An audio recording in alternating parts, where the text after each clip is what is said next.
Hello friends, welcome to new Shakti channel. இன்றைக்கி நம்ம என்ன பதிவு பார்க்க போகிறோன்னா, வெந்தயத்தின் பயன்கள் தான் பார்க்க போகிறோம். ஃபெனிக்ரீக் அப்படின்னு சொல்லுவாங்க இல்லையா, வெந்தயம். இந்த வெந்தயம் குளிர்ச்சித்தன்மையுடையது.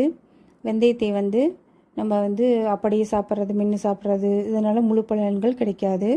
வெந்தயத்தை ஒரு ஸ்பூன் எடுத்து முதல் நாள் இரவே நல்லா கழுவிட்டு ஊற வச்சுட்டு, அடுத்த நாள் காலையில் அது நல்லா ஊறி இருக்கும், கசப்பு தன்மை இருக்காது.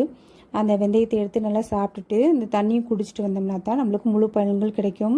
இதை சாப்பிட்றதுனால சர்க்கரைன்னு சொல்கிறக்கூடிய சுகர் நோய், உயர் ரத்த அழுத்தம், பிபி, உடல் சூடு இதெல்லாம் தணிக்கக்கூடிய ஆற்றல் இந்த வெந்தயத்துக்கு இருக்குது. வெந்தயத்தை நம்ம நல்லபடியாக பயன்படுத்தி அந்த பலன்களை பெறணும். வெந்தயத்தை நம்மளுக்கு குளிர்ச்சித்தன்மை இருக்கனால நம்மளுக்கு உடல் சூடு தொடர்பான அனைத்து நோய்களும் தீரும். Thank you, friends.